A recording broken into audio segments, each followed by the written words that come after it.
என்னுடைய அன்பான சப்ஸ்கிரைபர்ஸ் அனைவருக்கும் மற்றும் என்னுடைய நண்பர்கள் உறவினர்கள் அனைவருக்கும் என்னுடைய இனிய புத்தாண்டு வாழ்த்துக்களை தெரிவித்துக் கொள்கின்றேன். இன்று இந்த பதிவில் நாம் எதை பார்க்க போகின்றோம் என்றால், நாம் நம்மால் முடிந்த அளவு அடுத்தவர்களுக்கு உதவி செய்ய வேண்டும் என்பதுதான். அதாவது பிறர் கஷ்டப்படுவதை தெரிந்து, அவர்கள் கஷ்டப்படுகிறார்கள் என்பதை அறிந்து, அவர்கள் கேட்காமலேயும் நாம் அவர்களுக்கு உதவி செய்தோம் என்றால் நாம் கடவுளுக்கு சமம் என்று சொல்லுகின்றார்கள். கடவுள்தான் கேட்டும் கொடுப்பார், கேட்காமலேயும் கொடுப்பது கடவுள் மட்டும்தான். அதே போல நாம் கேட்காமலே அடுத்தவர்களுக்கு உதவி செய்ய வேண்டும். சில பேர் கஷ்டப்படுவார்கள், சில பேர் ஆனால் நம்மிடம் கேட்பதற்கு சங்கடப்படுவார்கள். அது பணத்தால் ஆன உதவியாக இருந்தாலும் சரி, மனித உதவியாக இருந்தாலும் சரி, எந்த விதமான உதவியாக இருந்தாலும் சரி, சில பேர் கேட்க கஷ்டப்படுவார்கள், கஷ்டப்பட்டு கொண்டே இருப்பார்கள், நம்மிடம் கேட்க மாட்டார்கள். அப்படி கேட்காமல் இருப்பவர்களுக்கும் நாம் வழிய சென்று உதவி செய்தோமானால் அது நமக்கும் நம்முடைய குடும்பத்தில் அடுத்தடுத்து வரும் வாரிசுகளுக்கும் மிகுந்த ஒரு புண்ணியத்தை கொடுக்கும். அதாவது புறநானூரில் கலைதின் யானையார் என்ற ஒரு அரசர் உண்டு. கலைதின் யானையார் என்ற ஒரு புறநானூறு. கலைதின் யானையார் என்பவர் அரசர் அல்ல, அவர் ஒரு புலவர். அரசன் பெயர் ஓரி வள்ளலிடம் இந்த புலவர் பரிசு வாங்கிறதுக்காக போயிருக்காரு. அப்போ அந்த புலவர் போன நேரம் சரியில்லையா என்னன்னு தெரியல, அந்த வள்ளல் அவருக்கு ப்ரைஸை கொடுக்கல. அப்போ தான் அவர் ஒரு பாட்டு பாடுறாரு.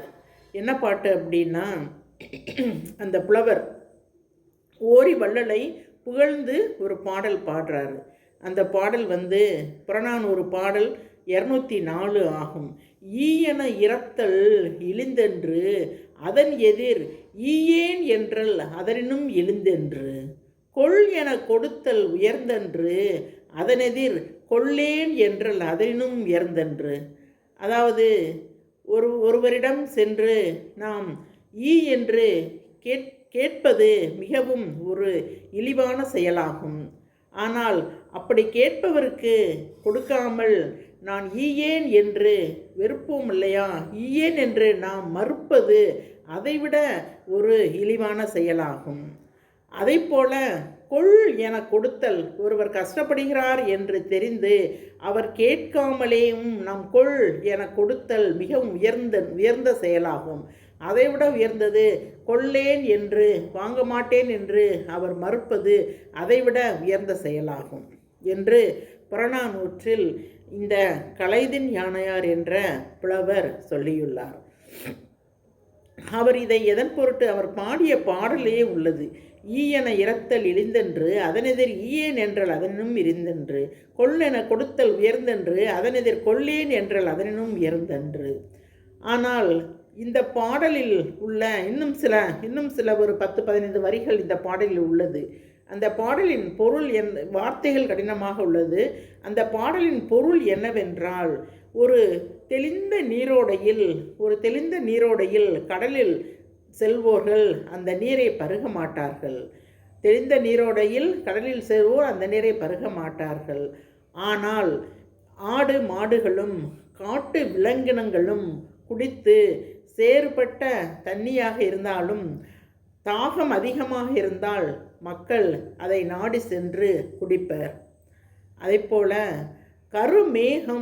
கரிய மேகம் வானத்திலிருந்து சுரக்கும் மலையைப் போல, அந்த மலையை எவ்வாறு தடுக்க முடியாதோ, எப்படி அளவிட முடியாதோ அதை போல தாராளமாக கொடுக்கும் வள்ளல் நீ. அந்த வள்ளலாகிய ஓரி ஆகிய நீ இப்பொழுது எனக்கு கொடை வழங்கவில்லை என்பதால் நான் உன்னை பழிக்க மாட்டேன். ஏனென்றால் நான் வந்த நேரம் சரியில்லாத நேரமாக இருக்கலாம். அதனால்தான் என்னால் உன்னுடைய கொடையை பெற்றுக்கொள்ள முடியவில்லை. நான் வந்த நேரம் சரியில்லை. இவ்வாறு அந்த புலவர் பாடியுள்ளார். இந்த புறநானூறு 204 இந்த பாட்டை பாடியுள்ளார். அவர் வள்ளலை பழிக்கவில்லை. அவர் கொடுக்கவில்லை என்றாலும் தான் வந்த நிமித்த நேரம்தான் சரியில்லை என்று அந்த பழியை ஏற்றுக்கொள்கிறார். அதே போல, அதாவது இன்னொரு பழமொழி சொல்லுவாங்க, எப்படின்னா, தனக்கு மிஞ்சி தான் தானம் தர்மம் அப்படின்னு. அப்படி கிடையாது. நமக்கு எப்போ மிஞ்சுறது, நம்ம எப்போ தானம் தர்மம் செய்கிறது. அதுவும் கவர்மெண்ட் ஜாபில் இருக்கிறவங்க பட்ஜெட் போட்டு பார்த்தாங்கன்னா 30 நாளுக்கு முன்னாடியே 15 நாள்லேயே எல்லாம் காலியாயிரும். அவங்க எப்படி தானம் செய்ய முடியும்? அடுத்தவங்களுக்கு எப்படி கொடுத்து உதவி செய்ய முடியும்? அப்படிப்பட்ட சூழ்நிலையிலையும் நம்ம தானம் செய்யணும். இப்போ கிறிஸ்துவர்களெல்லாம் முக்கால்வாசி நிறைய பேர் நான் பார்த்துருக்கேன். அவங்க வாங்குகிற சேலரியில் ஒரு 10%, 10% அடுத்தவங்களுக்கு கொடுக்கறதுக்காகவே ஒதுக்குறாங்க. நிறைய பேர் இருக்காங்க. ஏதோ கொஞ்சம் பேர் இல்லாமல் இருக்கலாம், நிறைய பேர் அப்படி செய்கிறாங்க. ஏன்னா தானம் என்பது மிகவும் உயர்ந்ததாக சொல்லப்படுகின்றது. ஒரு கதை உண்டு. இந்த தானம் கொடுக்கறத பற்றி நான் ஒரு கதை கேள்விப்பட்டிருக்கேன். என்ன கதைன்னா, ஒரு நாட்டில் ஒரு அப்பாவும் மகளும் மட்டும் இருந்திருக்காங்க. அந்த வீட்டில் அந்த அம்மா கிடையாது. அப்பா மட்டும் அந்த பொண்ணை வளர்த்துட்டு வர்றாரு.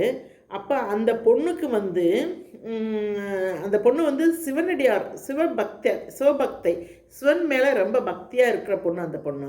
அப்போ அந்த பொண்ணு என்ன செய்கிறான், அவளுக்கு எல்லாமே அடுத்தவங்களுக்கு உதவி செய்யணும், அடுத்தவங்களுக்கு கொடுக்கணும் அப்படிங்கிறது தான் அவளோட ஒரு தன்னுடைய வாழ்க்கையினோட லட்சியமாகவே கொண்டு இருக்கா. சேவை செய்யணும், இல்லாதவங்களுக்கு உதவி செய்யணும் அப்படிங்கிறது தான் அவளோட வாழ்க்கை லட்சியமே. அப்படி அவள் கொடுத்து அவங்க அப்பா இருக்காரு.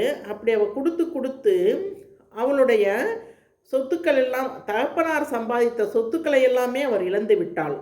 அவள் கொடுத்து எல்லாவற்றையும் இழந்து விட்டாள். ஒரு மக்கள் குடிப்பதற்காக ஒரு கிணறு வெட்டியிருப்பாள். அதை தர்மம் என்று சொல்லி கிணறு வெட்டி அந்த கிணற்றிலிருந்து மக்கள் நீரழைத்து குடிப்பார்கள்.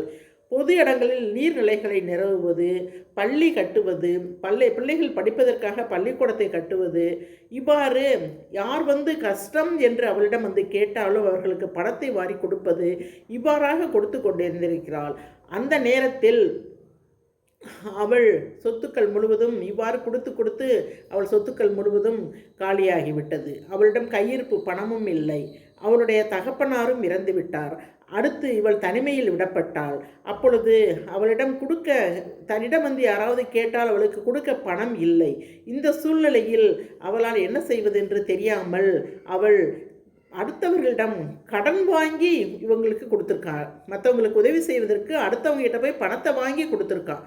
இந்த மாதிரி ஒரு சூழ்நிலையில் இருக்கிறப்ப ஒரு பெரிய அரசர்கிட்ட போய் அவள் கடன் கேட்டிருக்கான். இந்த மாதிரி நான் தர்மம் செய்கிறதுக்காக கடன் கேட்குறேன், தர்மம் செய்கிறதுக்காக நான் கடன் வாங்கி பணத்தை கொடுத்தேன். ஆனால் அந்த கடன்காரங்க இப்போ என்கிட்ட பணத்தை கேட்டு நெருக்கிறாங்க.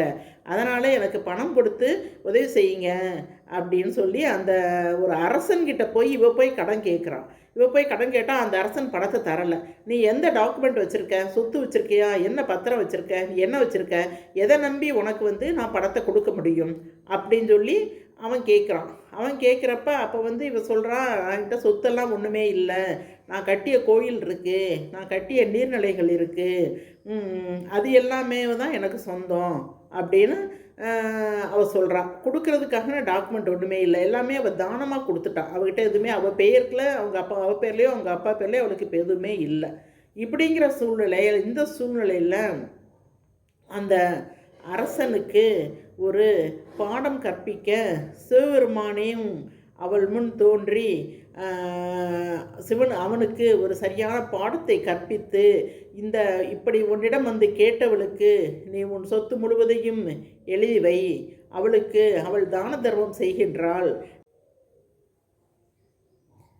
இந்த கனவு பொய்யாகத்தான் இருக்கும், கடவுள் இந்த மாதிரி செய்ய மாட்டார் என்று அவன் நம்புகிறான். ஆனால் அவன் நம்பிக்கையை கெடுக்கும் வகையில் அவன் சொன்னதை செய்யாதிருக்கும் பட்சத்தில் அவனுக்கு மிகவும் அவனுடைய உடல்நலம் மிகவும் குன்றிவிடுகிறது. அவன் படுத்த படுக்கையாகிவிட்டான். அவன் ஒரு நோயாளியாகிவிட்டான். உடலால் பாதிக்கப்பட்டதுமல்லாமல் மனதாலும் பாதிக்கப்பட்டு விட்டான். அவன் சம்பாதித்த சொத்துக்களை கொண்டு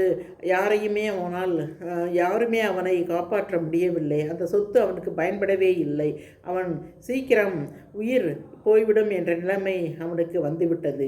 இந்த சூழ்நிலையில் அந்த அரசன் அவனிடம் உள்ள மாபெரும் சொத்துக்கள் அனைத்தையும் அவளுக்கே கொடுத்து விடலாம் என்று நினைத்து ஒரு பகுதியை தன்னுடைய மனைவிக்கும் தன்னுடைய பிள்ளைகளுக்கும் ஒதுக்கிவிட்டு மீதி அனைத்தையும் அவன் தாம் இறப்பதற்குள் அவளுக்கு எழுதி கொடுத்து விட வேண்டும் என்று அவளை அழைப்பு விடுகிறான். அவள் வருகிறாள்.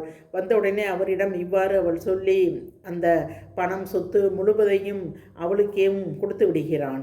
அப்பொழுது அதை வைத்துக்கொண்டு அவள் தான் கட்டிய கடனையும் தான் தர்மம் செய்வதற்காக தான் வாங்கிய கடனையும் அடைத்து அடுத்து மீதியுள்ள பணத்தையும் சிக்கனமாக வைத்து இன்னும் தான தர்மங்கள் செய்து அந்த பணத்தை அவள் மென்மேலும் பெருக்கி அதில் வரும் வருமானத்திலிருந்து அவள் தான தர்மம் செய்கின்றாள். இப்படியாக ஒரு கதை உண்டு. அதாவது கடன் வாங்கி கூட நாம் மற்றவர்களுக்கு உதவி செய்யலாம் என்பதை சுட்டி காட்டுவதற்காகவே இந்த கதை. அவ்வாறு உதவி செய்யும் பட்சத்தில் நமக்கு அந்த கடவுள் ஏதாவது ஒரு வழியில் நாம் வாங்கிய கடனை தீர்ப்பதற்கு அந்த கடவுள் கண்டிப்பாக நமக்கு உதவி செய்வார் என்பதற்காக தான் இந்த கதை.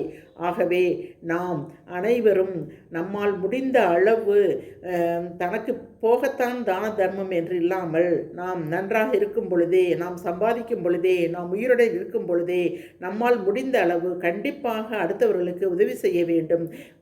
பசியென வருபவர்களுக்கு சாப்பாடு கொடுக்க வேண்டும். நம்மிடம் கோவில் வாசல் நின்று பிச்சை எடுக்கிறவர்களுக்கு நம்மால் முடிந்த அளவு பணத்தை தானமாக கொடுக்கலாம். அன்னதானம், தானத்திலேயே மிகவும் சிறந்தது அன்னதானம். அந்த அன்னதானமும் செய்யலாம். இவ்வாறு செய்வது நமக்கு மட்டும் புண்ணியமில்லாமல் நம்முடைய குழந்தைகளுக்கும் நல்ல பல புண்ணியங்களை அளிக்கும் என்று விரும்பி கேட்டுக்கொண்டு விடைபெறுகின்றேன். நன்றி, வணக்கம்.